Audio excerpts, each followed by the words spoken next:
Hola, ¿cómo están? Bienvenidas y bienvenidos. Estamos iniciando nuestro podcast Acción por el Clima. Son 8 capítulos donde vamos a estar conversando sobre los temas que nos importan, que nos interesan. Nuestro medio ambiente tenemos que cuidarlo, tenemos que conocer, tenemos que aprender, tenemos que prevenir.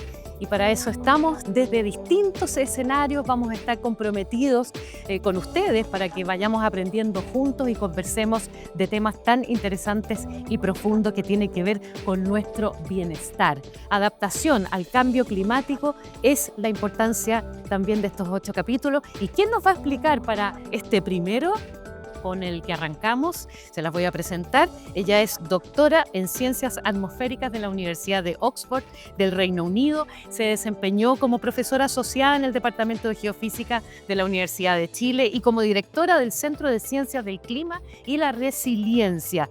A ver, ustedes la conocen, es la actual ministra del Medio Ambiente, Maysa Rojas. Un gusto que estés con nosotros en este primer capítulo Acción por el Clima. Digo lo mismo, Katy, encantada de estar aquí, que podamos compartir, conversar sobre tantos temas tan relevantes de cómo enfrentamos esta crisis que estamos viviendo como humanidad. Bueno, una crisis que llegó para quedarse. Pero usted, antes de ser ministra, antes de ser científica, es ciudadana, Sí. ¿no? ¿Usted recuerda ese primer momento que tuvo cuando le impactó el tema del cambio climático y cuáles fueron las acciones que empezó a tomar, ya sea personales o colectivas? Mira, recuerdo varias cosas que me impactaron. Yo diría que, a ver, una en particular, me acuerdo de unas vacaciones en que llegamos, arrendamos una casa que era como un palafito. Y llegamos, niños eran tan bien chicos, y Y el agua llegaba por debajo, nos estaba mojando la casa y dijimos, no, no, no nos podemos quedar acá. Y vamos a hablar con los dueños y los dueños eran una pareja un tanto mayor ya y decían de que, bueno, lo que pasa es que el aumento del nivel del mar, ellos ya habían levantado ese palafito, em, pero seguía aumentando el nivel del mar. Y ahí es como, yo teóricamente lo entendía, lo sabía que estaba ocurriendo, pero ahí lo viví y una situación muy dramática porque era una pareja mayor que estaba tratando de adaptarse a esa nueva condición y simplemente no podía. Creo que eso fue un recuerdo que tengo así como, wow, como que algo que yo teóricamente sabía que estaba ocurriendo, lo vi y lo viví. Bueno, afortunadamente hoy día como que se ha instalado en el inconsciente colectivo, se ha ido instalando fuertemente el tema del cambio climático que llegó para quedarse.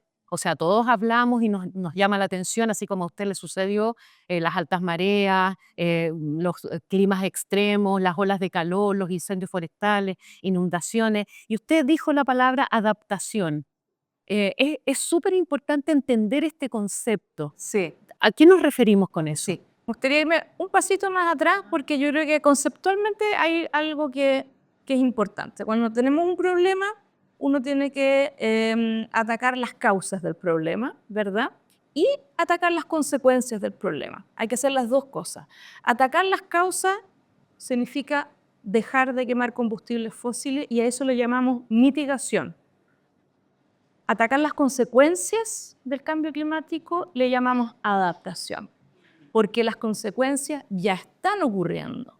Están ocurriendo hoy en día, ocurrieron ayer y van a seguir ocurriendo. Por lo tanto, igual hay que pensar un poco en el futuro, pero sobre todo ya están ocurriendo y por lo tanto hay que tomar medidas. En el ejemplo que di, lo que había hecho esa familia, había subido el muelle, el nivel del muelle, pero había sido una medida, era una medida de adaptación, pero que no era suficiente porque seguía aumentando el nivel del mar. Entonces, era una medida que tenía el propósito de adaptarse, pero que no estaba cumpliendo su función porque el problema era más grave. Grave, o sea, ahí se necesitaba ayuda, ¿no? Pero hay una iniciativa que parte de ello, o sea, también es... resiliencia de alguna manera, que vamos a entrar ya a esos temas. Pero usted firmó la ley Marco de Cambio Climático, eso fue en el año 2022.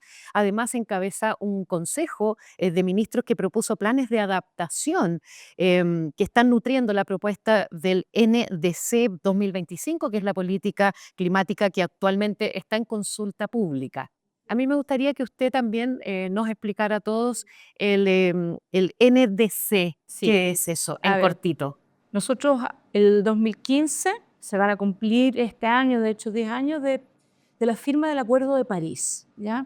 El Acuerdo de París es un acuerdo que firmaron la gran mayoría de los países del mundo para hacer frente a la crisis de cambio climático, y en ese compromiso eso se traduce en que todos los países del mundo, incluido Chile, cada 5 años tiene que llegar a la convención y poner sobre la mesa sus compromisos determinados a nivel nacional. Y NDC es la sigla en inglés de eso, National Determined Contribution. Cada 5 años, cada país conversa entre muchos tomadores de decisiones, la sociedad completa, y hace un compromiso.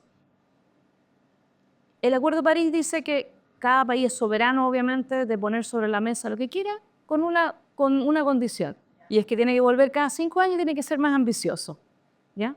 Y eso le llaman el loop de ambición. Y así entonces la idea es que, bueno, hoy día yo me comprometo a esto, evalúo, veo cómo me va, y en 5 años más tengo que ajustar y ser más ambicioso. Entonces ahora hoy día estamos en el año 2025 y nos corresponde, por lo tanto, hacer esos nuevos compromisos que hacia mediados de año, fines de año vamos a tener listos, se los vamos a entregar a la convención.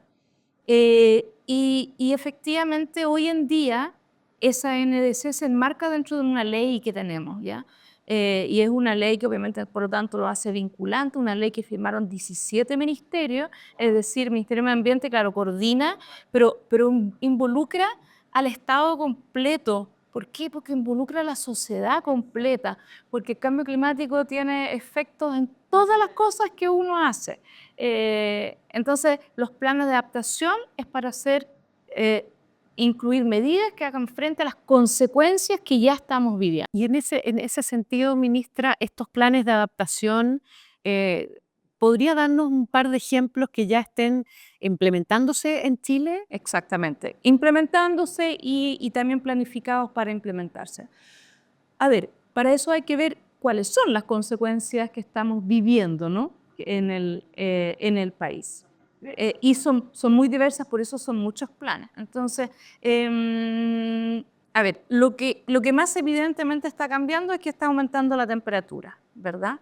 Y en el caso de Chile, en una buena parte del territorio también han estado disminuyendo las precipitaciones. Yo diría que no es lo único, pero esas son como las dos variables como meteorológicas que más fuertemente y tienen un impacto en muchos ámbitos. Entonces, ya, han aumentado las temperaturas y con eso aumentan las olas de calor. Las olas de calor siempre han existido, pero lo que hace el cambio climático, que hace que las olas de calor, si una ola de calor hace 10 años era, no sé, 34, 35 grados o 33 grados, hoy día esa ola de calor exactamente, es más intensa.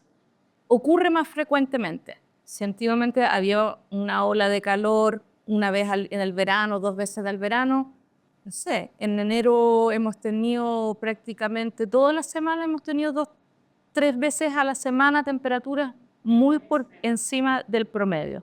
Entonces, más intensas, más frecuentes, y muchas veces también ocurre que son más duraderas. Entonces, obviamente que uno tiene que adaptarse a eso. Un ejemplo de adaptación es que, bueno, hay mucha más gente que ha tenido que comprar aire acondicionado para poder soportar esas temperaturas y también en Aquí la estamos noche. con aire Aquí acondicionado, estamos, si no, no lo exactamente. resistimos. Y fíjate que este ejemplo me sirve para mostrar otro aspecto del cambio climático, que claro, la temperatura aumenta y la ola de calor aumenta, pero la capacidad que tenga un individuo, tú o yo, una sociedad, un país, de adaptarse, no es igual. No es igual, No es claro. igual. ¿Quién tiene dinero para comprarse un aire acondicionado? No todo el mundo. ¿Okay? Entonces, lo que hace también, entendemos el cambio climático, es que como que aumenta las desigualdades que pueden haber en una sociedad. Pensemos en otra, siguiendo con las olas de calor, porque hace mucho calor hoy día en Santiago. Cuando yo tengo árboles, cuando tengo vegetación, como vemos acá, baja la temperatura. Si uno ve un mapa de Santiago, uno ve una desigualdad territorial bien importante allí también, ¿sí? Hay comunas donde hay mayores ingresos, donde vive la gente de mayores ingresos, que tienen mucho más áreas verdes que otras comunas, donde hay mucho más cemento y el cemento incluso aumenta la temperatura. Entonces, esa desigualdad territorial es algo que tenemos, que va a hacer que los impactos sean diferenciados, mayores en ciertas comunas que en otras. Y bueno, y ahí nosotros tenemos un plan. Tenemos un plan de adaptación a las olas de calor. En particular, los gobiernos regionales también tienen planes de adaptación y el gobierno regional en particular también está trabajando en un programa de reforestación y de parques justamente para hacernos cargo de esa diferencia y poder entonces igualar la cancha y de esa manera darle acceso a un parque donde poder refrescarse cuando ocurran esas Y olas de cuidar calor. las áreas protegidas, me imagino también, forestar, como usted bien dice. Totalmente. Entonces, en la ciudad hay muchas cosas que se pueden hacer. Por eso, por ejemplo, el Ministerio de Vivienda y Urbanismo tiene un plan de adaptación para ciudades donde esta y otras medidas están incorporadas. Ya hemos hablado de ciudades, Ciudades y comunas también. ciudades y claro. comunas, ¿verdad? La agricultura, habíamos dicho de que están disminuyendo las precipitaciones y nos da agua para la agricultura. Ahí hay muchos programas, por ejemplo, de recolección de aguas lluvia, de riego tecnificado. Esas son todas medidas de adaptación al cambio climático ahora en el sector de la agricultura. Tú que tienes el privilegio de vivir en la costa, también tenemos un plan para las costas, porque La ley de costa es súper importante. claro, porque, por ejemplo, otra de las consecuencias es que tenemos más marejadas. Tenemos más marejadas y de hecho en lo que hemos visto en los últimos años hay más marejadas que vienen como de otros lados. Antes venían como siempre del sur y nuestros puertos estaban protegidos. Entonces, una de las consecuencias que estamos viendo es que está desapareciendo las playas. Bueno, de hecho, Algarrobo retrocede 4.7 metros al año. Imagínate lo que es eso. Y es la Enorme. segunda más erosionada en Chile. Temas que vamos a tratar también más profundamente con Ya, ahí digo un par de ejemplos Sí. de... Entonces, cambio climático produce un cambio, un impacto, tiene consecuencias en distintos sectores y por eso tenemos tantos planes de adaptación para hacernos más resilientes, porque efectivamente las temperaturas han aumentado, van a seguir aumentando si no hacemos nada con las causas, ¿verdad? Un problema hay que enfrentar las causas, ¿verdad? Y las consecuencias al mismo tiempo. Sí. Ministra, bueno, hablamos de medidas, pero hablemos también de los efectos de esas medidas en términos del bienestar de las personas, que creo que es súper importante. La pregunta es, ¿luchar contra el cambio climático mejora la calidad de vida de la gente? Esa es la idea. Esa es la idea, ¿verdad? O sea, cuando yo le doy, ya, entonces estamos hablando en el ejemplo de las ciudades, de tener más parques en las ciudades.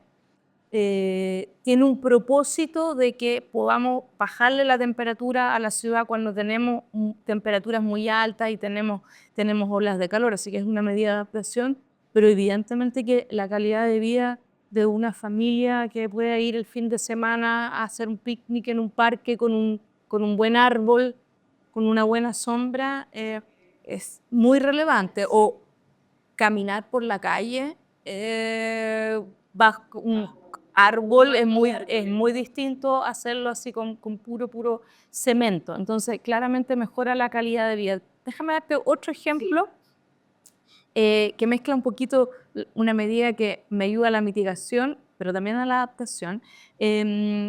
Por lo menos los que viven en Santiago, pero no solamente ya en Santiago, sino también los que viven en Antofagasta, Coquimbo, han visto de que hemos ido gradualmente cambiando el bus a diésel a un bus eléctrico. ¿Sí? Tiene muchos beneficios el bus eléctrico. Bueno, primero que nada, no quema diésel, que es un combustible fósil que produce calentamiento global, ¿ya? Así que ahí es una medida de mitigación. Electrificar nuestro transporte es una medida de mitigación. Ahora, ministro, Pero- perdón, somos el segundo país después de China, y eso tal vez la gente no lo sabe, pero Sí. la flota de buses, buses eléctricos es sí. muy importante. Totalmente, sí. Bien pionero, hemos sido ahí. Y fíjate que además el propósito ha sido en el transporte público, ¿ya? Porque queremos incentivar el transporte público, porque tenemos también problemas de congestión y de inequidad. Entonces, también es una medida que aborda otros aspectos sociales que tenemos que resolver. Me acuerdo el año pasado estuve con unos cabros de colegio súper choro, y yo les pregunté, ya, ¿usted sabe qué es lo que se está haciendo del gobierno para enfrentar el cambio climático? Y me nombraron el bus eléctrico. Y decían, además, tiene aire acondicionado, y tiene enchufe, y tiene no wifi, tiene ruido. y no tiene ruido, pero a ellos les parecía súper buena la idea de que pueden enchufar el teléfono. Entonces, evidentemente es bienestar, ¿verdad? O sea, mejora el bienestar, o sea, hace que esa experiencia sea mejor, y el aire acondicionado en el transporte público con esta ola de calor también es una medida de adaptación. Pero como usted lo plantea, a mí me llama la atención, es como que tenemos mucho que aprender de esta crisis climática, tal vez hasta como que era necesario para mejorar la calidad de vida de las personas, ¿no? Desde experiencias también extremas, Sí, hay un aprendizaje, ¿no? siempre hay, ¿verdad?, en la vida. Tengo una colega que dice de que bueno, que la crisis que estamos viviendo, que no solamente es cambio climático, también estamos viviendo una crisis que estamos perdiendo naturaleza, pérdida de biodiversidad y también contaminación, en realidad es una crisis de relaciones. Una mala relación con nuestro entorno, con la naturaleza que hemos destruido, pero también una mala relación entre nosotros, porque esto se ha dado en un contexto de que tenemos sociedades uno ve que tenemos países muy desiguales, ¿verdad? Hay países que son muy ricos y otros que son muy pobres, y dentro de un mismo país hay gente que es muy rica y que es muy pobre, lo hablamos dentro de una misma ciudad también. Entonces, lo que nos da la oportunidad de abordar esa crisis es resolver esos problemas estructurales y crear una sociedad, una ciudad, una comuna más igualitaria. Al parecer usted, hay una frase de Adriana Hoffman que le gusta mucho, me comentaron. Sí, yo creo que eso también es bien importante. Uno no puede cuidar lo que no conoce, y uno no quiere tampoco lo que no conoce, ¿verdad? Y entonces el, el, el conocer, el amar y el cuidar van de la mano, y es lo que finalmente necesitamos. En el fondo tenemos que cuidarnos a nosotros mismos y a este planeta. Y eso lo hago yo como ministra implementando una ley, lo hace el gobernador implantando medidas de adaptación al cambio climático, lo hacen las empresas entendiendo cuáles son sus vulnerabilidades, lo hacen las personas al tomar ciertas decisiones, lo hacemos como sociedad en conjunto. Qué interesante. Ahora, este podcast se llama Acción por el Clima, y la acción parte primero por la casa, ¿no? Por uno mismo. Usted, ministra, ¿qué acciones ha implementado cotidianas para ir en ayuda al medio ambiente? Sí, yo creo que es muy importante porque uno no... A ver, las acciones, como decíamos, son desde las individuales a las globales, ¿ok? Pero si yo no me preocupo, no implemento ninguna medida, por ejemplo, cuando puedo ejercer mi voto y votar por un líder que está comprometido, que me dice que va a hacer algo a favor o en contra del cambio climático, es difícil que lo haga. Entonces, por eso es que es tan importante, yo creo que el darse cuenta que uno puede y debe implementar medidas para que sea coherente, ¿no? Eh, sí, varias cosas. A mí creo que lo que más me gusta es, y esto era porque también tenía un problema en ese momento, tenía 3 niños bien mañosos, y el problema de la comida era en esa época un tema que había que resolver, claro. La pelea diaria de cómete la comida. Y en ese momento me enteré de que 1/3 de la comida que producimos se bota o se pierde. 1/3, es Es muchísimo. harto. Ya, y eso tiene varios problemas, pero bueno, esa comida cuando se pierde o se bota se descompone y emite un gas que se llama metano, y eso es un gas de efecto invernadero que contribuye al calentamiento global. ¿Ok? Ya. No queremos emitir metano, entonces no hay que botar la comida. Ahora, esto se pierde y se bota desde el agricultor hasta mi plato. ¿Qué puedo hacer yo para el agricultor? En ese momento no podía hacer, pero el plato sí. Entonces yo impuse una regla y le dije a los niños, ya mira, ustedes se sirven la comida, pero lo que se sirven se lo comen. Y funcionó. De mi hija, de la más mañosa, al principio se servía súper poquitito, así como para asegurarse de que no. Y después se quedaba con hambre y se servía un poco más. Y ha funcionado fantástico, no es bastante simple, sí, así por eso me gusta compartirla. Sí. Bueno, usted también, bueno, usted recicla, composta. ¿Cuál es la importancia que tiene esta acción para ir en colaboración directa al medio ambiente? Yo todavía no composto, sí reciclo y hace años, pero me ha costado el compost. Pero ¿cuál es la importancia? Sí, bueno, como estábamos diciendo, cuando estos residuos de la cocina, sobre todo, ¿verdad?, se pierden o se botan y se van a la basura, a ver, primero que nada, como el promedio de la bolsa de basura en Chile, de la bolsa que sacamos de nuestras cocinas, casi el 60% son residuos orgánicos, o sea, son cáscaras, son el resto de comida. Así que es harto. Y cuando eso termina en el relleno sanitario, como decíamos, emite metano, ¿ya? Así que evitar de que eso termine en el relleno sanitario y que lo compostemos, entonces es una acción climática muy concreta y muy potente. Tiene otros beneficios también. Y es que en realidad tú estás botando algo que es sumamente valioso, porque cuando tú lo compostas tienes un nutriente natural. No sé si nos acordamos, pero en el año 2022, cuando Rusia invade Ucrania, y lamentablemente seguimos en esa guerra, una de las cosas un efecto que tuvo eso importante fue una escasez en nutrientes artificiales para la agricultura, porque Rusia es un gran productor. Y en ese momento entonces tener compostaje, nutrientes naturales, era algo muy beneficioso. Y entonces tú lo compostas y lo incorporas y tienes ahí nutrientes muy, muy valiosos. Así que estás ayudando también a la otra crisis que es la de biodiversidad. Y tenemos otra crisis también que nuestros rellenos sanitarios están muchos muy llenos, a punto de colapsar, ya están colapsados y nadie quiere un relleno sanitario al lado de su casa.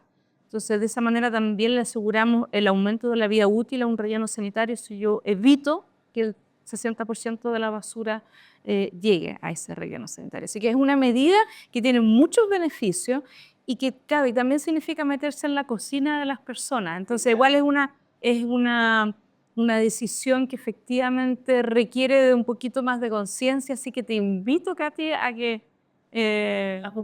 compostar. Sí. Yo te digo que ya no puedo no hacerlo, como que no puedo botar una cáscara de algo en la basura normal, y además fíjate que Yo por último lo tiro no sé, en Tunquén que tengo un predio, yo lo tiro a la naturaleza. totalmente, sí, Las cáscaras de huevo, totalmente, el té, el café que sí, ayuda a las plantas. exactamente. Sí. Sí, hay muchas maneras de hacerlo. Si tú vives en Mira, yo vivo en un departamento en Santiago y lo que yo tengo una lombricera, pero si vives en una casa, lo puedes dejar en tu propio jardín. Si vives en el campo, se le da a los perros, se le da a las gallinas, o sea, hay muchas maneras. La idea es evitar que termine en la bolsa de basura y en el relleno ¿Y usted sanitario. parece que intercambió lombrices con un vecino? Sí, ¿Cómo fue eso? ay, eso fue muy bonito. Fuimos a Cerro Navia a conocer la experiencia de una vecindad muy afiatada, que tenía un trabajo comunitario muy bonito y tenían lombrices.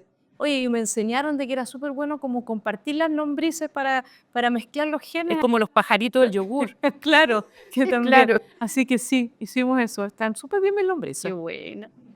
Ministra, usted siempre habla de que vivimos esta triple crisis global. Estamos hablando de la pérdida de nuestra biodiversidad, de contaminación climática, por cierto.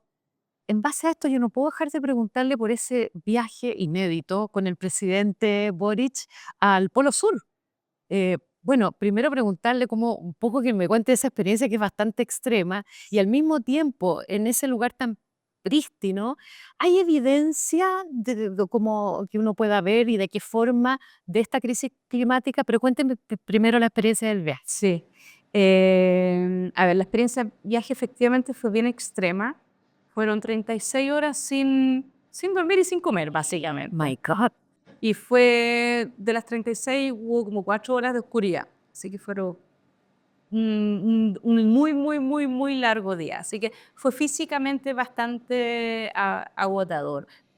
Pero bueno, realmente muy, muy hermoso. Primero aterrizamos en el glaciar Unión, que es donde tiene Chile la base más al sur, a como 80 grados sur, que es muy hermoso porque hay montañas, ¿ya? Entonces uno ve este paisaje blanco, pero con montañas Qué que bonito de parece, ser no, es eso. como de ensueño realmente.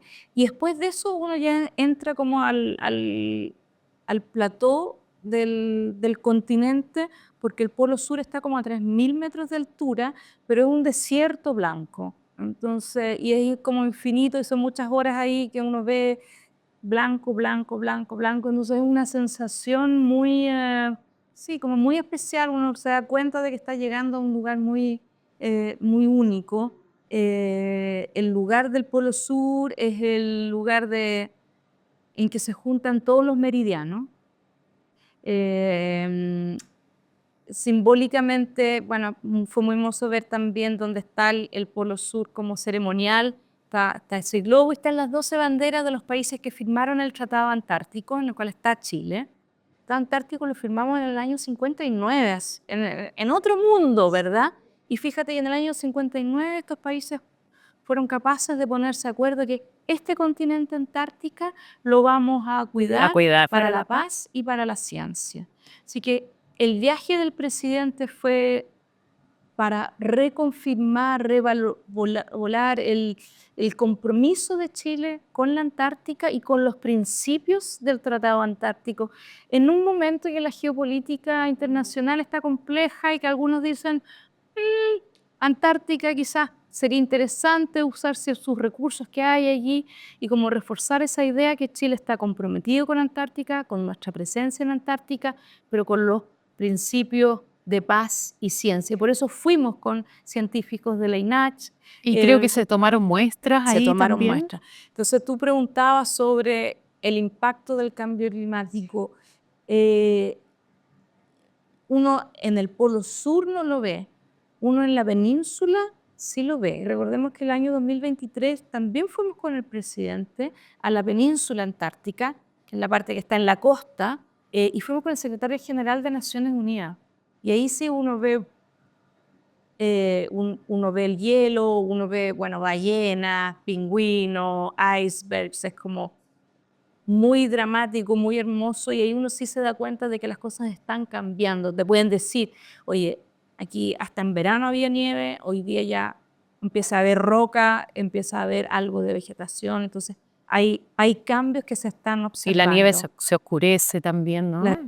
El problema, claro, de la contaminación, que fue algo que se midió en este viaje Ya. al Polo Sur, es que le cambia el color a la nieve y con eso se derrite más rápido, ¿ya? Y claramente estamos en un lugar que estamos muy alejados de la actividad humana, con una actividad humana muy restringida, pero que sin embargo igual está sufriendo las consecuencias de la actividad humana. Oiga, ministra, bueno, a esta triple crisis global que nos está afectando de tantas formas, ¿no? Yo me imagino que acá se necesitan de muchos recursos para abordarla, Ujú. como para ir cerrando, ¿no?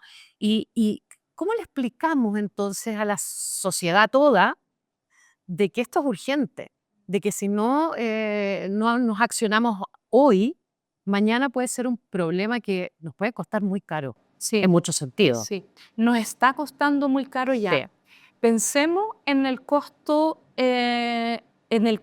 pucha, en vías humanas, en infraestructura, etcétera, de los incendios forestales. Nosotros hemos tenido históricamente incendios forestales, pero sabemos muy claramente, los datos muestran cómo los incendios forestales se están haciendo igual que la ola de calor, más intenso. La temporada de incendios forestales se está alargando, empieza antes, termina después, y están durando más tiempo. Eso es un costo gigantesco que estamos pagando como sociedad. Esos incendios forestales no solamente tienen esos costos, sino que cuando quema un árbol, todo el CO2 que absorbió ese árbol vuelve a la atmósfera, así que contribuye al cambio climático. Y perdemos árboles valiosos que también le sirven a otras especies, es decir, estamos perdiendo biodiversidad. Así que es una tragedia por todos lados. Entonces, por eso hay que prevenir los incendios forestales, es una medida también muy importante de adaptación. Y en el año 2023 esto fue especialmente evidente. Tuvimos incendios forestales en febrero y en mayo unas inundaciones pues, que no habíamos tenido. Centro-sur. Exactamente, Sí. eran las mismas regiones tremendo que vivieron dos eventos extremos casi al mismo tiempo, no estaban ni recuperándose de una y hubo dos inundaciones muy grandes. Y déjame darte un ejemplo porque tú decías cuánto cuesta esto y obviamente hay cosas que cuestan mucho, pero también hay algunas soluciones que no cuestan tanto. Estábamos hablando de que esta semana también se celebra el Día Mundial de los Humedales. Chile tiene una ley que protege ahora a los humedales que están en las zonas urbanas. Un humedal es un lugar que, por ejemplo, en el caso de las inundaciones, me ayuda a mitigar. Es como una esponja. Un humedal que está correctamente bien emplazado ahí, sí, me ayuda entonces como una esponja a que no se me inunde el resto del territorio. Y por lo tanto, cuidar un humedal es también una medida de adaptación al cambio climático cuando tenemos precipitaciones más intensas, precipitaciones que ocurren con temperaturas más altas, y eso tiene, ¿qué impacto? Tiene que no se acumula nieve como ocurría antes, sino que todo cae como agua líquida en un tiempo muy acotado y produce esas inundaciones. Así que los humedales, protegerlos le ayuda a la biodiversidad. Tenemos muchas aves que allí habitan, son bellos, son lugares de esparción, para ir a conocer, conectarse con la naturaleza, y también nos ayuda como una medida de adaptación al cambio climático. Y eso no cuesta nada. No, conciencia nomás. Ministra, no puedo dejar de preguntarle antes de despedirnos, ¿anda con ropa reciclada? Pues yo leí una entrevista alguna vez que usted tiene también, esa es una acción muy poderosa, porque la ropa contamina mucho. Exactamente, también, sí. Esta falda es de la ropa usada. ¿Ya? La blusa no es, la compré nueva, pero sí. Sí, yo en general uso... ¿O reutiliza? Reutilizo bastante. Sí, me encanta, la verdad que sí. Además uno encuentra cosas que no encuentra otra cosa, así que sí.